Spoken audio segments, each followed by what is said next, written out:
குட்டிமா தமிழ் டிவி நேயர்களுக்கு வணக்கம். நான் தான் உங்க மணிகண்டன். தொடர்ந்து குட்டிமா தமிழ் டிவி சேனலுக்கு நீங்க நல்ல ஆதரவு கொடுத்துக்கிட்டு இருக்கீங்க. அதுக்கு இந்த நேரத்துல ஒரு மிகப்பெரிய நன்றியை தெரிவிச்சுக்கிறேன். இன்னைக்கு குட்டிமா தமிழ் டிவி சேனல்ல பார்க்க போற படம், திரை விமர்சனத்துல பார்க்க போற படம் அகத்தியா. இது பாத்தீங்கன்னா ஒரு தமிழ் திரைப்படம். தமிழ் திரைப்படத்திற்கு தமிழ்ல தலைப்பு வச்ச இயக்குனர், தயாரிப்பாளர் அவர்களுக்கு இந்த நேரத்துல வாழ்த்துக்களை தெரிவிச்சுக்கிறேன். இன்னைக்கு ஒரு வாரத்துக்கு 10 படம் ரிலீஸ் ஆகுதுன்னா அதுல 9 படத்துக்கு டைட்டில் தலைப்பு பாத்தீங்கன்னா இங்கிலீஷ்ல தான் வைக்கிறாங்க. ஆனா இந்த படத்தோட தயாரிப்பாளரும் இயக்குனரும் டைட்டில் தமிழ்ல வச்சதுக்கு மறுபடியும் வாழ்த்துக்களை தெரிவிச்சுக்கிறேன்.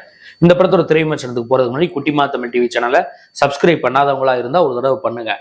பண்ணவங்க பெல் பட்டனையும் சேர்த்து அழுத்துங்க. அப்படி நீங்க பெல் பட்டன் அழுத்தினாதான் நாங்க வீடியோ அப்லோட் பண்ண உடனே உங்களுக்கு நோட்டிபிகேஷன்ல காமிக்கும்.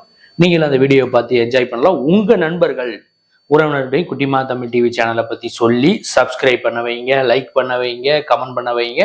வீடியோ பிடிச்சிருந்தா ஷேர் பண்ண சொல்லுங்க. இப்ப திரை விமர்சனத்துக்கு போகலாம். படத்தோட டைட்டில் அகத்தியா. கதாநாயகன் ஜீவா. இந்த படத்தோட கேஸ்டன் குரூப் அதுல ஜீவா, ராசிகண்ணா மற்றும் அர்ஜுன், ஆக்ஷன் கிங் அர்ஜுன் உட்பட பல முன்னணி நட்சத்திரங்கள் நடிச்சிருக்காங்க.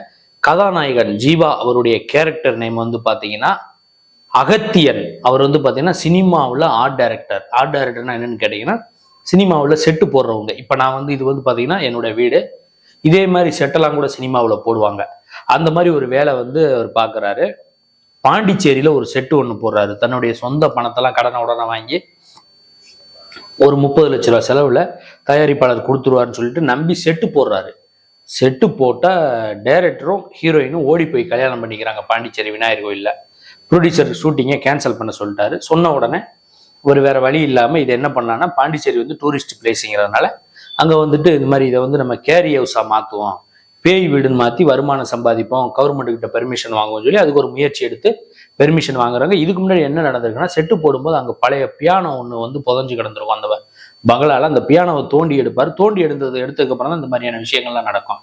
இது ஒரு பக்கம் போயிட்டு இருக்கும்போது மக்கள் கூட்டம் கூட்டமா டிக்கெட் எடுத்து வராங்க. 20 ரூபா, 30 ரூபா, 50 ரூபா டிக்கெட் எடுத்து ஓரளவுக்கு உங்களுக்கு வருமானம் வர ஆரம்பிக்குது. வர ஆரம்பிச்ச பார்த்தா அங்க சில அமானுஷ்ய விஷயங்கள்லாம் நடந்து அங்க ஒருத்தர் காணாம போறாரு.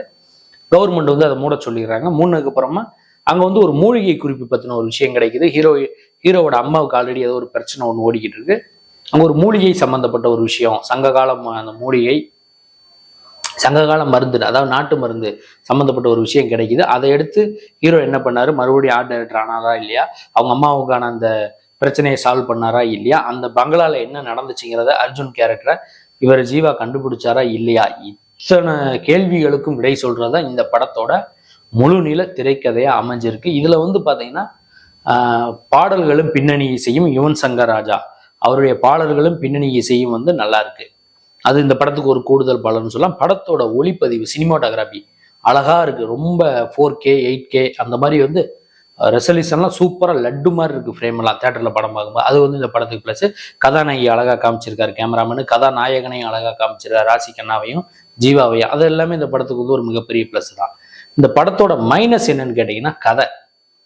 இது கதை பாத்தீங்கன்னா ஒரு நல்ல கதை தான். அதை திரைக்கதையில சுவாரஸ்யப்படுத்த தவறிட்டார். எப்படி 7ஆம் அறிவு படத்துல சூர்யா சம்பந்தப்பட்ட காட்சிகளை முருகதாஸ் ஓப்பனிங்கே எல்லாத்தையும் இது பண்ணி எல்லாத்தையும் கதையை தீர்த்துட்டாரோ, கதையை முடிச்சு விட்டாரோ, அந்த மாதிரி இதுல பாத்தீங்கன்னா ஓப்பனிங்ல அவர் எல்லாத்தையும் காமிக்கல. பாடலாசிரியர் பா. விஜய் தான் இந்த படத்தோட இயக்குனர். அவர் காமிக்கல. இருந்தாலும் என்னன்னு கேட்டீங்கன்னா ஒரு சுவாரஸ்யமான திரைக்கதை இல்லை. படம் எப்படா முடியும், ஃபர்ஸ்ட் ஹாப்பும் போர் அடிக்கிற மாதிரி தான் இருக்கு, செகண்ட் ஹாப்பும் போர் அடிக்கிற மாதிரி தான் இருக்கு. படம் எப்படா முடியும் அப்படி நமக்கு ஒரு ஃபீலை ஏற்படுத்துது தியேட்டர்ல படம் பார்க்கும்போது. அது இந்த படத்துக்கு ஒரு மிகப்பெரிய மைனஸ். ஏன்னா ஒரு படம் நல்லா இருக்கு நல்லா இல்லைங்கிறத தாண்டி போர் அடிக்காம போயிட்டாலே படம் எஸ்கேப் ஆயிரும். ஒரு 4-5 சீன் சிரிக்கிறது, இல்ல ஒரு சஸ்பென்ஸ், இந்த கேரக்டர் யாரு எப்படின்னு ஒரு சஸ்பென்ஸ் இந்த படத்துல மெயின்டைன் ஆகாததுதான் இந்த படத்தோட மிகப்பெரிய மைனஸ். அகத்தியா திரைப்படம் ஓவராலா பார்க்கும்போது எப்படி இருக்குன்னு கேட்டீங்கன்னா ஆவரேஜான ஒரு படம். ரொம்ப மோசம் அப்படின்னு நம்ம சொல்லிட முடியாது, ஆஹா ஓஹோ ஓகே அப்படின்னு நம்ம சொல்லிட முடியாது. ஆவரேஜான ஒரு படம். நான் பண்ண இந்த ரிவ்யூ அகத்தியா திரைப்படத்தோட திரை விமர்சனம் உங்களுக்கு பிடிச்சிருந்தா லைக் பண்ணுங்க, கமெண்ட் பண்ணுங்க, ஷேர் பண்ணுங்க. மறக்காம குட்டிமா தமிழ் டிவி சேனலை சப்ஸ்கிரைப் பண்ணாதவங்களா இருந்தா ஒரு தடவை பண்ணுங்க. பண்ணவங்க பெல் பட்டனை சேர்த்து அழுத்துங்க. இந்த வீடியோல இன்னொரு கூடுதல் இன்ஃபர்மேஷன் சொல்றேன். அதாவது பாத்தீங்கன்னா ஒரு சிலருக்கு கதை சொல்ல தெரியாது, எடுத்துருவாங்க. ஒரு சிலருக்கு எடுக்க தெரியும், கதை சொல்ல தெரியாது. இதை சொன்னவர் பாத்தீங்கன்னா பிரபல தயாரிப்பாளர் RP சௌத்ரி அவர்கள். அவர் தான் தமிழ் சினிமாவில் கிட்டத்தட்ட 38-39 புதுமுக இயக்குனரை வந்து அறிமுகப்படுத்தினவர். அவர் பேட்டியில என்ன சொன்னார்னு கேட்டீங்கன்னா, ஒரு சிலர் வந்து கதை சொல்லுவாங்க, சொன்ன மாதிரி எடுக்க மாட்டாங்க, ஒரு சிலருக்கு வந்து எடுக்க தெரியும், கதை சொல்ல தெரியாதுன்னு சொன்னாரு. எதுக்காக இந்த தகவலை சொல்றேன்னா, இந்த கதை சொல்லும் போது கூட நல்லா இருந்திருக்கலாம், பட் எடுக்கும்போது கூட சொதப்பலாயிருக்கலாம். அது ஒரு விஷயம் இருக்கு. இந்த படத்தோட நடிகரும் வந்து பாத்தீங்கன்னா தயாரிப்பாளர் ஆர்.பி. சௌத்ரி அவர்களுடைய மகன். அதனாலதான் இந்த தகவலை சொன்னேன். படம் எடுக்கக்கூடிய இயக்குனர்கள், தயாரிப்பாளர்கள் கதையை வந்து பாத்தீங்கன்னா சுவாரஸ்யப்படுத்தி எடுங்க. இன்னொன்னு சொன்ன கதையைத்தான் எடுக்கிறோமான்னு கொஞ்சம் பார்த்துக்கோங்க. என்ன கேட்டீங்கன்னா, இந்த படத்தோட கதையை வந்து தயாரிப்பாளர்கிட்ட இயக்குனர் என்ன கதை சொன்னாருன்னு எனக்கு தெரியாது. சில கதைகள் சொல்லும் போது நல்லா இருக்கும், எடுத்தா நல்லா இருக்காது. சில கதைகள் சொல்லும் போது நல்லாவே இருக்காது, எடுத்தா நல்லா இருக்கும். அது என்னன்னு தெரியல, அது ஒரு மேஜிக் போல. வெற்றிமாறனும் இதைத்தான் சொன்னார், சில கதைகள்லாம் எடுத்து பார்த்தா நல்லா இருக்கும் அப்படிங்கிற மாதிரி சொன்னார். இது ஒரு சினிமா இன்ஃபர்மேஷனா நான் சொல்ல வரேன், யாரையும் குறை சொல்லல. அடுத்த வீடியோல இதே மாதிரி ஒரு திரை விமர்சனம் அல்லது சினிமா செய்தி அல்லது இதர செய்தியோட மீண்டும் நான் வந்து சந்திக்கிறேன். குட்டிமா தமிழ் டிவி சேனலை பார்த்து ரசிச்சுக்கிட்டு இருக்க நேயர்களுக்கும் ரசிகர்களுக்கும் பொதுமக்களுக்கும் நெஞ்சார்ந்த நன்றிகள்.